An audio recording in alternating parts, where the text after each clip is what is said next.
The following is a production of DallasCowboys.com and the Dallas Cowboys Football Club. How about them Cowboys? Yeah! Go Cowboys! This is Media Mash, a roundtable of Cowboys insiders dropping wisdom and offering sizzling takes on the current state of your Dallas Cowboys. Now, your host, Newy Scruggs. Media Mash, it's been far too long, so let's ride. I am Newy Scruggs. Blessed to be joined by Cowboy insiders who have information for us. Jon Machota, The Athletic, Patrik Walker, DallasCowboys.com, and the longest tenured beat writer here on the Dallas Cowboys. He is the Omega Man, Clarence Hill, Fort Worth Star-Telegram. Dog team, good to see you. How you doing, man? I think you just called me old in a different way. No, I did, man. I respect you, man. I called it straight up. It's just ridiculous. On Twitter the other day, I was just like, oh, it's just because you old AF. But what I said, I was like, keep rocking Billy D. Dude, I'm just saying. This, No, he's not too old to wear the upside down Dallas hat all around the combine. Hey. You know what, man? I saw. I almost wore that today just for that I comment. was hoping you did. I like it because I could talk to Clarence about things. I went and saw Kool and the Gang on Friday night, the Mavs ball, and I was like, Clarence can understand these songs, man. I can get with Cool in the Game. Look at this crew. Well, Danucci got that for you? Danucci? No, the news didn't get it for me. Oh, yeah, True Brand, huh? Okay. Yeah. Newy, how old you think I am? He's supporting the XFL players. Okay, there you go. 36? Nah, I'm 42, brother. But Yeah, I never would have guessed that either. I don't know. Thank you for the compliment. I can vibe with the Cool in the Game. Look, I can vibe. Yeah. Come on, I'm right there with you. Love it. Some Grandmaster Flash. Yeah, I'm right there. I dated young as 42. What? Stop it. We have breaking Cowboy news.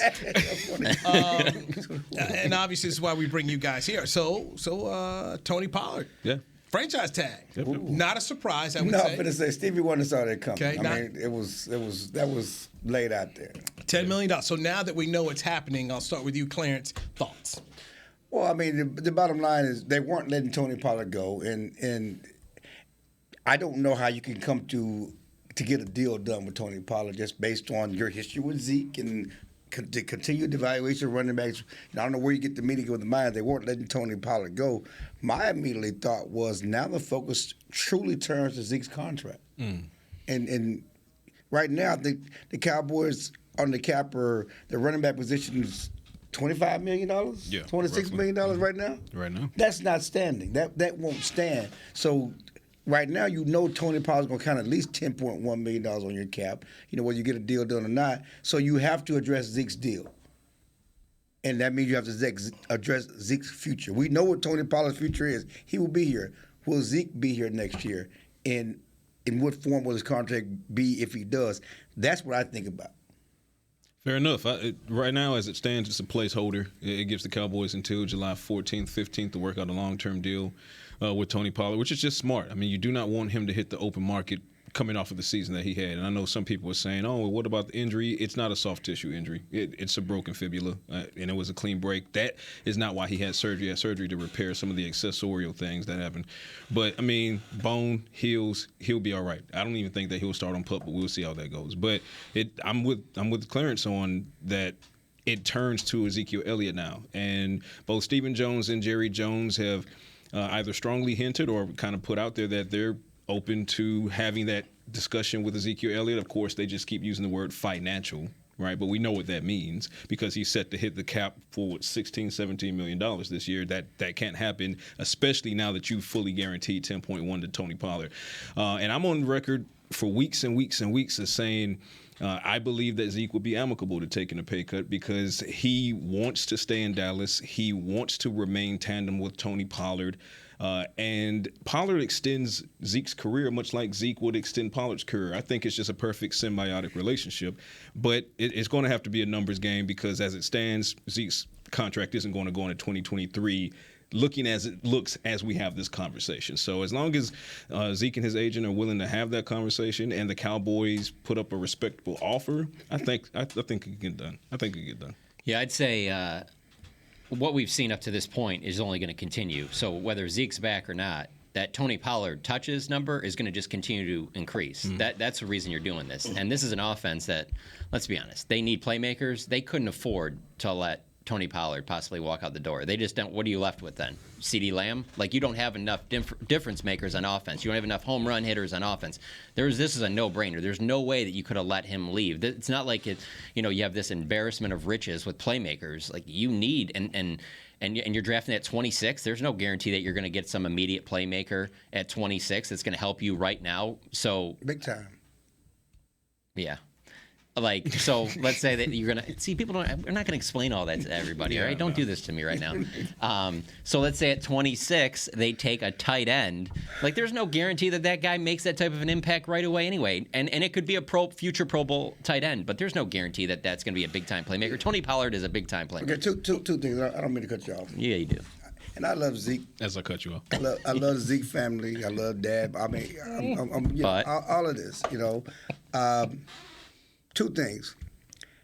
I don't know that Tony Pollard's touches have to increase, because I think you got a sweet spot with what you got with him. Bingo. Okay, I don't think you pay him because you need to increase his touches. I think where you're using him, how you use him, this is what he is. They must be about to make a big move then to add somebody. Well, the bottom line is this, though. Going back to Zeke, yes, he will take a pay cut. We all know that. How much do you How much do you cut him? How much do you cut him? That was the next respectable. question. And because we have to discontinue the folly that Zeke's the starter and Tony's the backup. It will have to, Tony's going to be the starter. Tony's the primary back next year at $10.1 million. So this whole Zeke has to go out with the first team and all this other stuff. Tony has to go out there, and as a backup running back, what number is that? What number is amenable if you want him back at all? Because generally, most backup running backs have to do more than one thing. One reason why Tony Pollard worked well up until last year, because he was a kick returner. He did other things to help you out on special teams. If Zeke is the backup running back, what else can he do? Well, here's what's interesting when you go back and you look at the splits between Pollard and Zeke last season, is you could equally say they're both a starter and a backup in Dallas, because there are times where Tony Pollard started and Zeke was healthy, and there are times where Ezekiel Elliott started and Pollard was healthy. So it's interesting in that, and I agree 100%. I don't think that this contractually is going to force the Cowboys to give, if they can keep the tandem together. I don't think this forces the Cowboys to up Pollard's snaps. I think they have found the sweet spot, but then when you start trying to figure out where do you place the starter label, the backup label, I think they're both of those things on any given week. It just depends on the matchup of the defensive front that they're going against. Yeah, and again, I guess what I'm saying is I don't think the matchup should matter, because Tony Pollard's your guy, and it should not. Zeke is diminishing. He does not have the juice. It's not going to get better than it was last year, in the last couple of years. It is what it is. I mean, he's a great blocker, certainly strong on the goal line. You're saying he's approaching that 30 mark, is what you're saying? I don't know if it's 30 or whatever age. I mean, for running backs, that tends to be the event horizon. Yeah, but I think he's already approached that. I mean, we see what we got, and the thing is, you may get 1 or 2 games, but over the course of 16, 17 games, the last couple of years, the injuries, it just has taken its toll. Mm-hmm. I mean, the man has given his all. He has given blood, sweat, and tears. Been the carries, everything has taken a toll on his body. I don't know that a fresh offseason is going to make any difference when it comes to December and November next year. Not to look too far ahead, but I still think they need to draft a running back. Because we can sit here a year from now, and you could be looking at not having Zeke. Not having Tony. You're not having Tony. You have to have a younger running back in the mix. And so I'm not saying that it has to be a first-round or second-round pick, but at some point they're going to have to draft a running back. No, that's what I was going to, because, I mean, why not draft a running back? You bring Tony Pollard back and you draft a running back. A-Chain. I'm sorry. I'm it really did sound like a legit sneeze when you said it the first time. And the problem with that, and I like A-Chain. There are some questions about his attitude. There's a question about his attitude. He is light. And so you have I have questions about your attitude. And they're fair questions, by the way. I mean, I have inside knowledge that there are questions that ain't nothing about his attitude. But you are a big A&M guy, so that would make sense. Just connect the dots. You just go look behind the scenes and connect the dots. But anyway, but yes, as a player, explosion, all of that. Yeah. But there are a number of running backs in the draft, including couple that could be there at 26. Won't be there at 26. Well, you're talking about your guy? Well, there could be the guy at Alabama. I might concede to. Okay. You're a guy. No way he touches. He shouldn't be, but I'm just saying. No way he touches 26. But what I'm saying is, because let's talk about the running back position. Because another story today is your boy King Henry is on the trading block. Oh, you should add him. Not that they should trade for him, but Okay, we can't go into. Let's stick No, right I'm just here. saying. What I'm saying is, Let's stick right here. Here's my question. Last year, just looking at what counted against the cap. Zeke counted against the cap last year, 18.3. Pollard, 1.1 million. So basically 19, almost $20 million. If you're the Cowboys, you're now going to pay 10. What's the number that you feel comfortable if you want to bring Zeke back, and you're talking about paying somebody Less else? than 5 for and me. you got Malik Davis, who I thought had some nice moments here. Mm-hmm. So Less than 5 So for less me. than 5. So okay, so 5 for you. he said less than 5. That's 3. Less than 5. So I'm at 3. I'm thinking 3. I'm thinking 3. And I put it this way. Yeah, it's a low number, and they'll probably say no.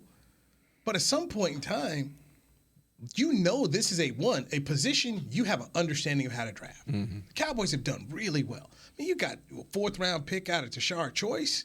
I mean, he was a good running back for you. You had Julius Jones was a good running back second. I mean, they've shown you. Tony Pollard's a 4th-round pick. Tony Pollard's a 4th. They've shown you. DeMarco Murray's a 3rd round. They know how to go find these guys. Will McClay and his staff have an understanding of who can come in and play for the Dallas Cowboys. Why pay that money? And you just say, hey, here's 3. If you don't like it, that's okay, because we can go do it, and you're going to have to do it anyway. So here's the issue, though. The person that's going to be making the final decision on that, when he really likes a player, obviously I'm talking about Jerry Jones, it takes things to another level. So there could be everybody else in the organization's like the same thing, the 3, 5, whatever, less than that. But if Jerry is willing to go a little bit higher, it kind of brings me back to the Odell Beckham thing. It's like everybody else in the organization might be like, yeah, we'd like Odell Beckham. But if Jerry really wants Odell Beckham, then it's going to happen. So it all comes down to the way he feels about it. But look about DeMarco Murray. Look at what happened there. But not just that. More recently than DeMarco, the Dez Bryant situation, right? So, I mean, obviously Jerry and Dez, they have a very tight relationship, and yet still it was the Knights of the Round Table that kind of voted and said, okay. The head coach and offensive coordinator. Yeah, that as well. Well, offensive coordinator. According to a Twitter page I read, it was there you go. There you go. But for me, and you make excellent points, this is a franchise that historically has done well in drafting running backs. But it's also true that they have enough examples of what's going wrong when you've tried to turn a 1B into a 1A with no longer the presence of that previous 1A. An example being Felix Jones, right? Felix Jones kind of struggled as the 1A until DeMarco came around.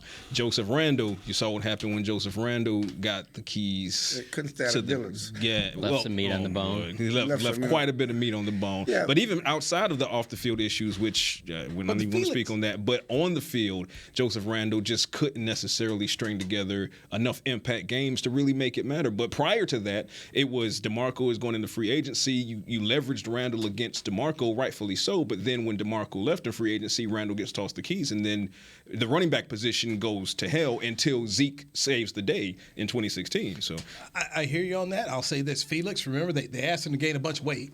So that effectively took away who he was. He was too heavy to be the one. And then as far as Randall goes, well, you didn't get backup insurance. That's what you should have done. That's what I mean. You know, There was no 1B. So Oh, they did. They got your boy from Arkansas. Oh, that's right. They got McFadden. They got McFadden rushed for 1,000 yards. Turned McFadden to 1,000 yards. He rushed for 1,000 yards. That's right. We forget that. Yeah, that's right. Go out there and get Alfred Morris.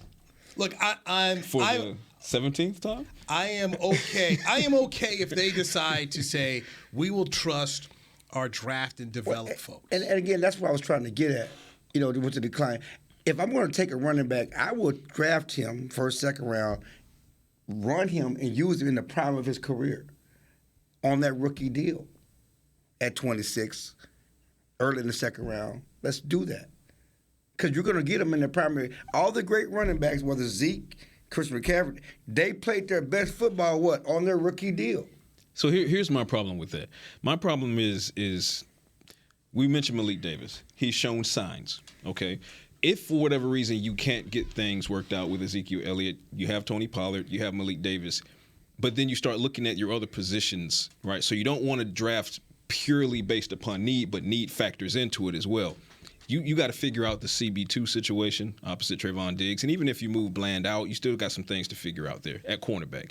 You don't know what's going on with Leighton Vander Esch. Are you going to retain him? Are you not going to retain him? If you don't retain him, then you really have a linebacker depth situation because you don't know just yet if Barr is going to be retained. If he's not going to be retained, that's another position. And it goes on from there. Your offensive line, Terrence Steele, how long is he here if he's still here in 2023? Can you get the long-term deal done here? Maybe you can, maybe you can't. Connor McGovern, he's going to the free agency. So, Tyler Biadasz, he'll be a free agent. Every year you got these questions. No, right, but my point is, as we have this conversation in 2023, each position I've named is more of a pressing matter than you already having a 2/3 running backs that are capable. Because if you get Zeke worked out, then you got Zeke, Pollard, Davis. If you can't get Zeke worked out, you got Pollard, Davis, and whomever you draft. So you give me your what 6. Number? 6. $6 million. Yeah, I can't do it. I can do 6 because the salary cap is going up. I can't do it, man. Quite a bit, as a matter of fact. That's a no for me, dog. Yeah, I can do 6. I guess my point is, I can do 6. When I was talking about you drafting running back, if he's the best player. No, to be clear, I want to if he's the best player, now I'm not saying take a running back over a cornerback and force it because if he's the best, I'm saying right. And I'm also not saying don't draft a running back. Let's be clear. That's not what I'm saying. If he's the best player on the board, I'm just saying he's a guy that can help you, especially those guys in the prime of their career, younger, better. They got juice in their legs because this team is ready to win now, and that's what I care about. Rather than I have to have a first round pick, he has to be on my team for 10 years. Right. That's hogwash. And I would say the way that the draft looks right now, if you're betting right now, I would say that the best player available at 26 is probably going to be a corner. And as with all the needs that they need on offense, you can't pass that up. No. Because you can get into the whole and everything. You want to talk about Zeke and Pollard. Wouldn't you want to have another young corner there? So when you're negotiating your contract with Trayvon Diggs, you have some other options where he's not just clearly the only guy, and he's like, you guys are going to give me whatever I want. You don't have anything else at corner. I mean, you have to. Tank Lawrence because they take TJ Watt. Yeah. I'm just saying, like, there's a good chance that you would take corner. But I mean, because you wrote about it after talking to Will McClay, like, you got to take the best player available. That's when they have drafted their absolute best. That you got to stick with that. All right, let's get our first break in here. All three of you guys were at the Combine. Want to get your take on something Mike McCarthy said that I feel like the national media went a different way than the way I interpreted it. So you guys were there, so educate me because I'm back here just reading it. You guys were there listening to it in person. So they're on their phones getting the latest information. Boy, you got to love this. Clarence Hill, Patrik Walker, Jon Machota, I'm Newy, Scruggs. This is the Media Mash on DallasCowboys.com radio. Todd thought it would be secure to jog in the cheetah savanna. Todd believed the big cat repellent he bought online was reliable. And now, Todd is trying to be faster than this cheetah that can run 80 miles per hour. But the good news is, Todd has AT&T 5G that is fast, reliable, and secure. And he learned the best thing to do is stop running and toss her the backpack with the beef stew. AT&T 5G. Fast, reliable, secure. It's not complicated. 5G requires compatible plan and device. 5G may not be available in your area. See att.com/5G for you for details. What do you call a group of grown men and women with their faces painted silver and blue who get together every week to share a 3-hour-long ritual of jumping, singing, and toasting Miller Lite in 10-gallon hats while yelling, "How about them Cowboys?" You call it Miller Time in Dallas. Here's to the Cowboys. Here's to the original light beer. It's Miller Time. Celebrate responsibly. 2021 Miller Brewing Company, Fort Worth, Texas. When you build, you start with the foundation. And home ownership is a foundation of a stable future.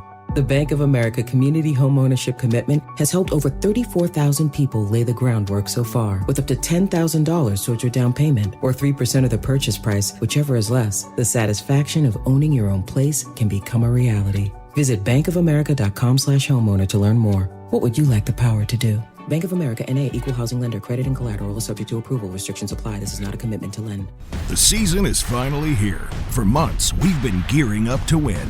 Now it's time for the team that performs on any field. United Ag and Turf. With John Deere zero turns for mowing, compact tractors for loading, mini excavators for digging, Gator utility vehicles for hauling, implements for grading, hay tools for baling. United Ag and Turf. For winning. The official Ag and Turf equipment supplier of the Dallas Cowboys. Visit UnitedAgAndTurf.com for more. Back to Media Mash.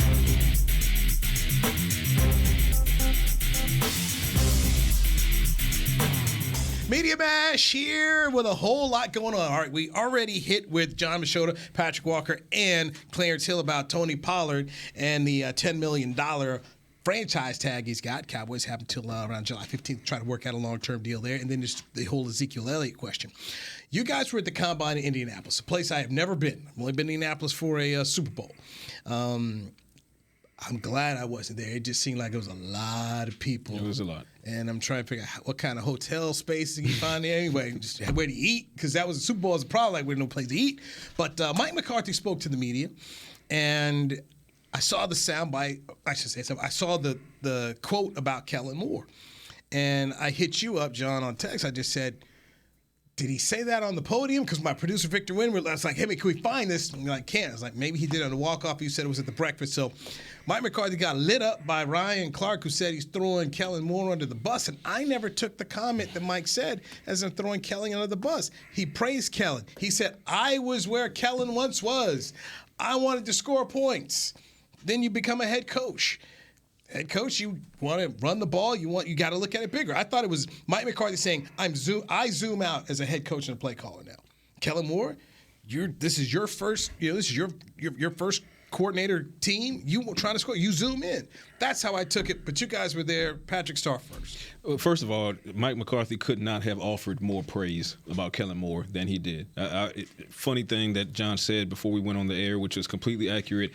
Mike might have had 20 to 25 lines of praise for Kellen, but the national media took the one or two pieces out and they spun it and they got all pissed off about it, not seeing the bigger picture.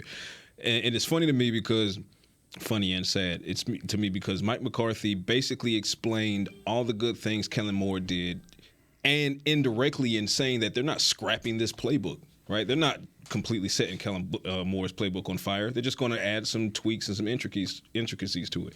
But ultimately, it's a non-story because the reason that Mike changed at play caller was explained and articulated.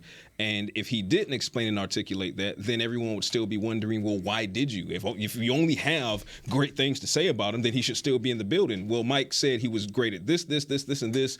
This, not so much, and this is ultimately why we're going in this direction. You want the truth, but you can't handle the truth, right? So Mike's in a situation where, you want him on that wall, you need him on that wall, right? And, yeah, he ordered the code red.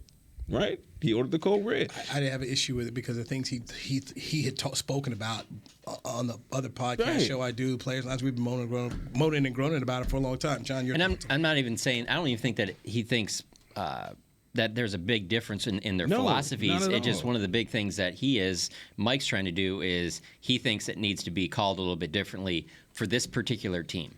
To cut down on the turnovers, to give the defense more rest. That's what his belief is, as opposed to, like he said, light up the scoreboard, which he says right before that, he says, I've been there before. He's been a young offensive. What young offensive-minded coach coming in the league doesn't want to light up the scoreboard? But Mike's basically what he was trying to say there is, I've been there and done that. I'm at a point in my career where I need to help out the defense.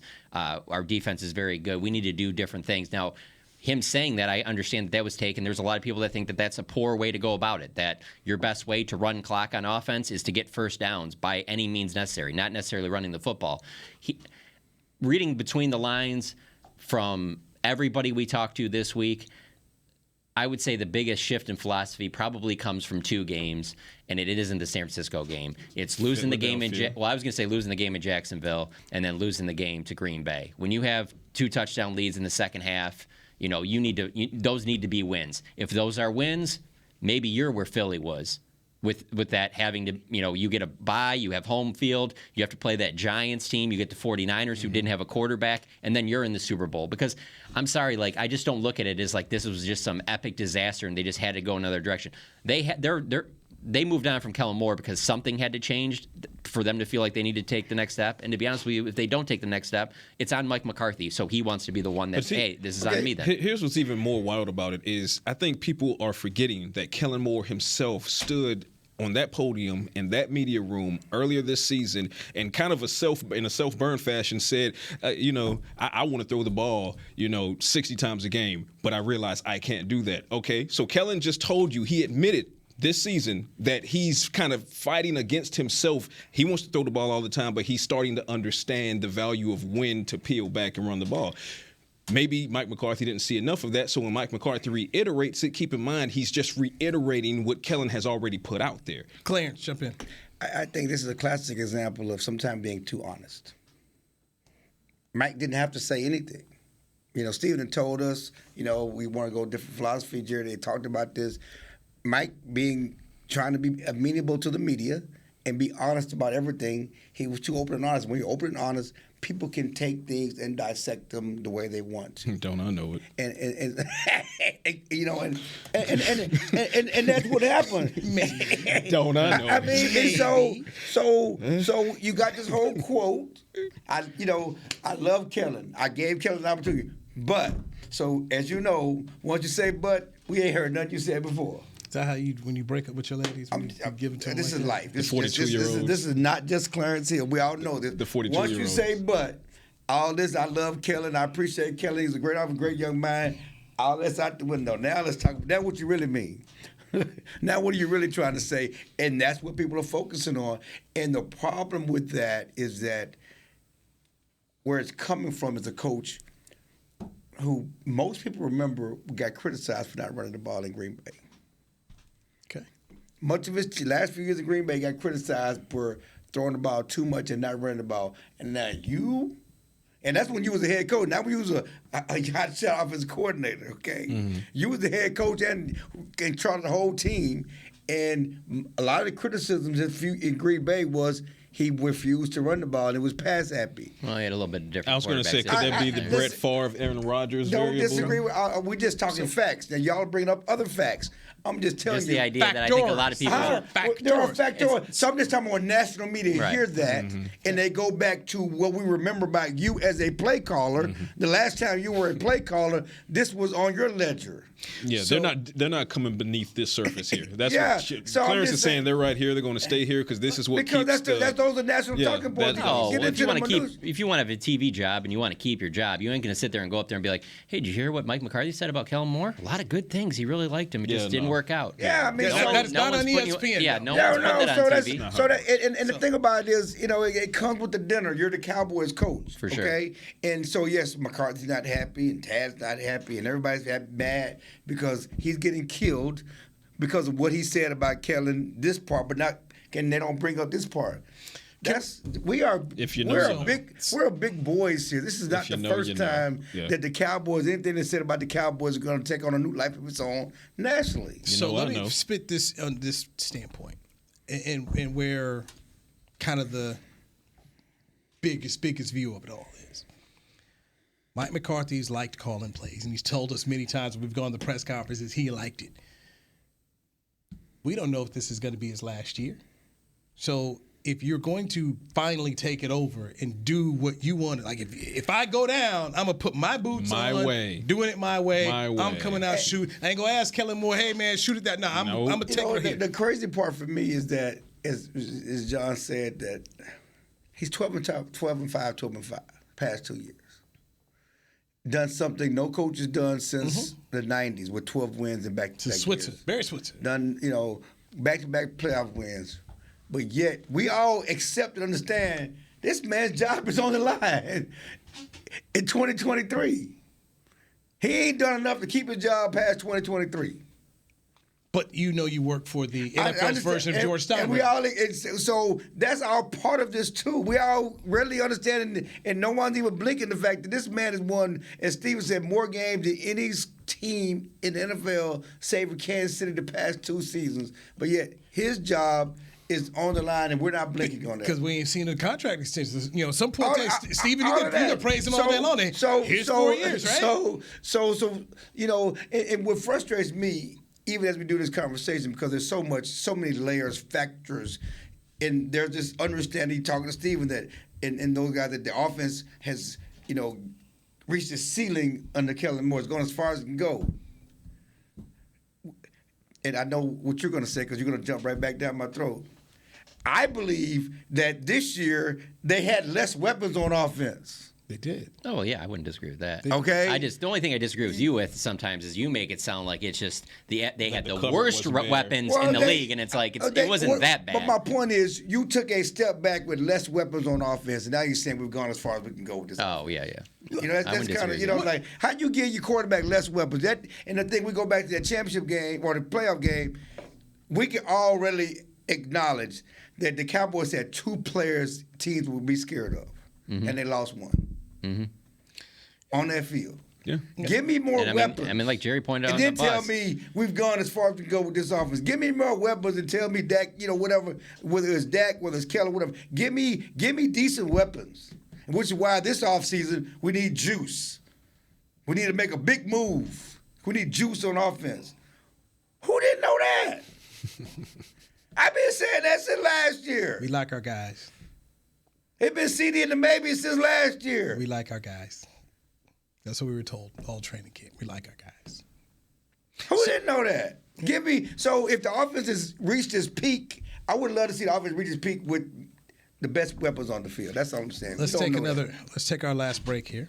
Who is the one free agent the Cowboys have that you would resign if you were in charge? We'll do that next with Jon Machota, Patrik Walker, Clarence Hill. I'm Newy Scruggs. This is the Media Mash on DallasCowboys.com radio. The season is finally here. For months, we've been gearing up to win. Now it's time for the team that performs on any field, United Ag and Turf. With John Deere zero turns for mowing, compact tractors for loading, mini excavators for digging, Gator utility vehicles for hauling, implements for grading, hay tools for baling. United Ag and Turf, for winning. The official Ag and Turf equipment supplier of the Dallas Cowboys. Visit UnitedAgAndTurf.com for more. Todd thought it would be secure to jog in the cheetah savanna. Todd believed the big cat repellent he bought online was reliable. And now, Todd is trying to be faster than this cheetah that can run 80 miles per hour. But the good news is, Todd has AT&T 5G that is fast, reliable, and secure. And he learned the best thing to do is stop running and toss her the backpack with the beef stew. AT&T 5G. Fast, reliable, secure. It's not complicated. 5G requires compatible plan and device. 5G may not be available in your area. See att.com/5G for you for details. This week! Did you get to work on time? Yeah, but I just realized it's Sunday. Little Sweet says head on home. Dr. Pepper's on its way. So sweet, unique. Baby, there's nothing better. I bet you've probably done something that deserves a Dr. Pepper. Did you invest your nest egg in an NFT? Yeah, and I don't even know what that is. It's a non-fungible token.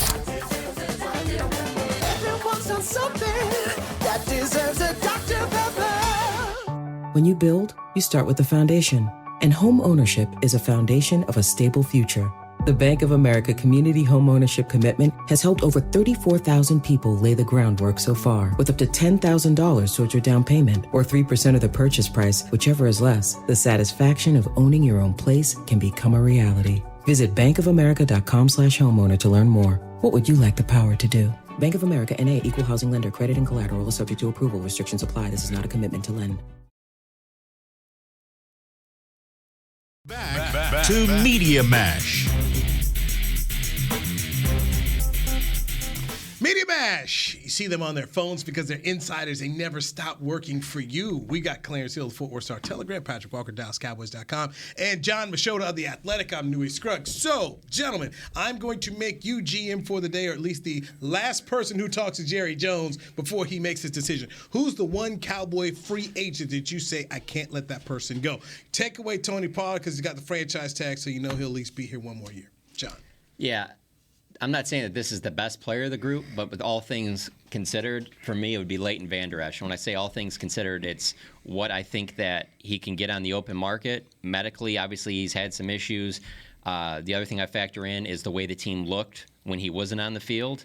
And then the other part is just what's behind him on the depth chart. So there's some other positions that maybe you might say, like, you could argue maybe like a Donovan Wilson. I look at that, and I'm like, they got some solid safeties on this team right now.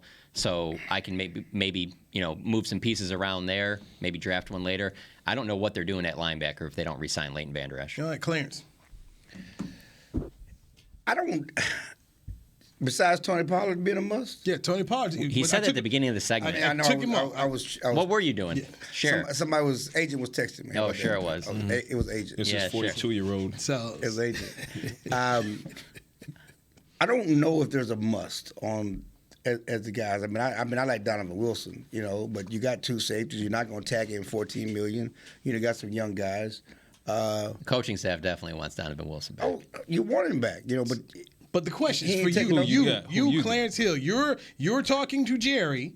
You're telling him this is the guy we can't let out of the building. Well, Jerry's already moved on because he doesn't have the conviction at all to even sell this player at this point. So it's not even. I don't. There's nobody. There's no free agent that says you can't move out of this building. Boom. That's okay. What you got? I'm going Dono. I need Donovan Wilson back in my secondary, who can also drop down and be that that blitz package guy who can just really bully a quarterback. He takes the ball away, he gets the job done, and I understand what you're saying, John, as far as well, you got this safety and that safety. Yes, you have Malik Hooker, you got J-Ron Curse, but these are contract seasons for both of them. You'd like to believe they're here in 24, but you just don't know. Okay, so those are two guys. They're coming up for new negotiations. You look behind them and you say, okay, well, what's the depth situation? Okay, in camp, you like a guy like Marquise Bell. However, he couldn't earn his way onto the field this season. That's worrisome to me. That's not saying that I'm out on Bell, because I'm not out on him, but it's enough to say, I don't know if my depth is as solid yet as I would like it to be. So for me, Donovan Wilson, that's who you got to bring back, especially considering J-Ron Curse, for as much of a soldier as he is and battling through some injuries, he had several this year. So going into 23, which is a contract year for him, can he stay healthy? Hopefully so, but you don't know yet.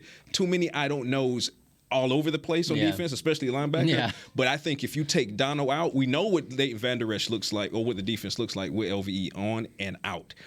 You didn't really see it without Donovan in 23 because he was so durable despite what he was able to do, despite those high impact plays that he's making.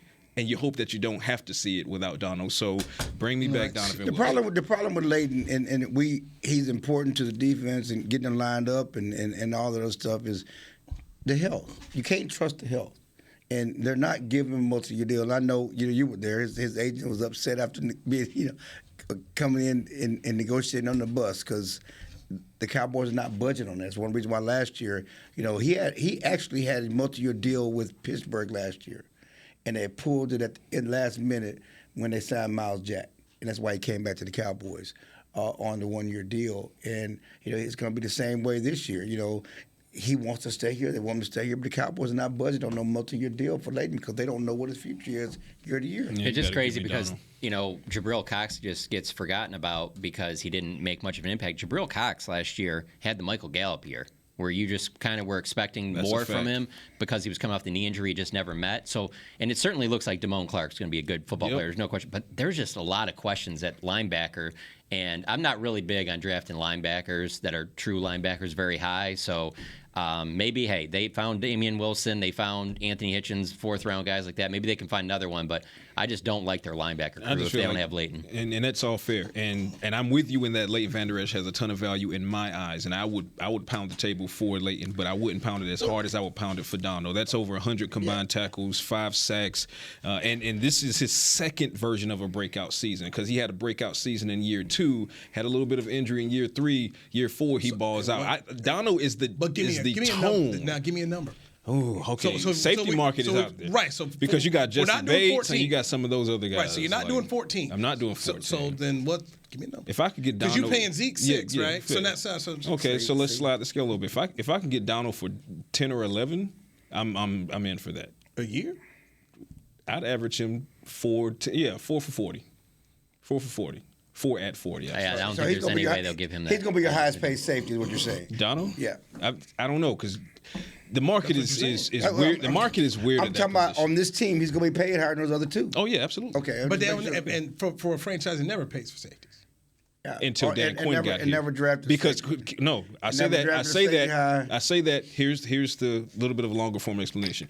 It was a team that perennially didn't value the safety position in a high regard until Dan Quinn came, and then you started seeing Malik Hooker, J-Ron Curse, and so that doesn't mean they value him. That means they use him, and they use him interchangeably, which actually brings down their value. I 100% guarantee you. I'm just telling you. I 100% guarantee you, Dan Quinn, the engineer of the Legion of Boom, who had Cam and Earl absolutely values. No, you're missing my point, though. When I say value, I'm talking about financially. You're talking about how to use them. Yes, it's important to his defense. We're talking about money. Okay, and I'm telling you that if it's important to the defensive coordinator, then the defensive coordinator's voice is going to be. But he haven't done that. But he already has 2 under contract. Right, but they ain't done that here, though. Okay, and he has 2 under contract. So then the question would be, how much do they value Dan Quinn in his opinion? Because I believe that they value both of those things very highly. They value at a number. If so, then his opinion. I'll put it this way, and I'll he leave can it. have his opinion. Dan Quinn having a conversation about the probably paying a safety on the free market, right, is probably more valuable and meaningful to the Cowboys than, no shade, but to a Rod Marinelli trying to have that same conversation. But they're not driving Dan Quinn around Highland Park saying, well, show me a safety house you like. You don't get to do that. You don't get to drive around there. We take you over here and prosper someplace. It just goes back to last year, the linebacker from Seattle. Dan Quinn wanted him. He was priced out of what the Cowboys wanted to pay. Dan Quinn can want. We don't want to say that name. Dan Quinn can want who he wants if he's going to get more in the free agent market. They're not going to tag him, and he's going to be up for bid.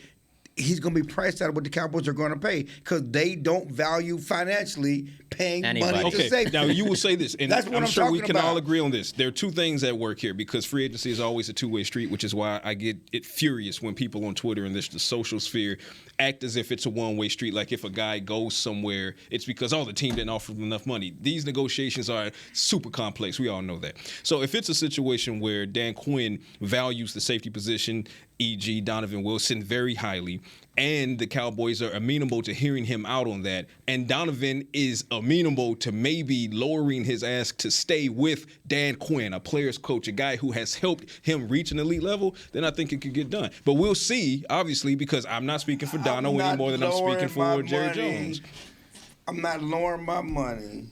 I'm one of the biggest. I'm one of the biggest. I get a chance to maximize my value as a free agent. Here's what we're not. I don't care if it's Larry Quinn or whoever. I am one of the biggest player advocates you will ever meet. I want every player to get every bag, to squeeze every penny out of this league as possible. If that's here in Dallas, wonderful. If it has to be somewhere else, wonderful. Go get your bag, young man. Get your generational wealth. That said, in the aspect of just talking about the science of the situation, there is a possibility that any player, Donovan or anyone around the league, could be amenable to taking a little bit less to stay with their respective team. That's a thing, is it not? Well, out of all of their 18 and 19 unrestricted free agents, I don't see a single person on the list that won't be back if they're not wanting to do that. They're not going to be outbidding anybody for anybody. They'll move on from any of those guys. I agree with that. I'm simply saying that's a thing. Like it happens. Yes, it is a thing. But my point is, we're going back to value, okay? I'm saying the Cowboys are not going to value him more than someone else probably. They're going to pay him that value. We're talking about the Cowboys' value of him. John, did you hear how Mike talked about Dono? Okay, all right. Hey, what player you got? Brett Maher? They're out on Maher. I'm really with Maher. I'm really with Clarence. Yeah. There's not a player that I look at and say, well, we have to have that player back, and we're going to pay a free agent number to keep him. I really don't. Yeah. I'm just sitting here. I am very interested to see what they do at linebacker if they don't bring back Leighton, though, because, yes, last year at that time we didn't know that they would go sign Anthony Barr. There are obviously moves that can be made, Kendricks but is free something now. has to happen. Because I don't think you can just. He's not. Not mention names. He's not. We'll see who's free on March 15th. I just don't think you can just roll into the next season going, oh, we got Jabril Cox, Damone Clark. We'll be fine. We'll find somebody in the mid to late rounds. You're going to have to make some type of investment at the position. And this is the beauty of letting it play out to say, hey, look, these guys, let's see what else we can do. And maybe you end up with a Malik Hooker at linebacker, that kind of player, a J-Ron Curse at linebacker. And this is to me where you look at your coaches and you look at Dan Quinn. How can you get the maximum value out of this particular player, like you did with the safety room? How can you go find those guys? We hear Mike, and you guys were at the combine. He said it a lot. They do believe in draft and develop. Mm-hmm. So I think that's where they go back to their coaches and say, "Hey guys, what can you find over here?" Guess what? We're not shopping at Neiman's today, guys. We're not shopping at Neiman's. We're going to hit a belt. Oh, not Belk.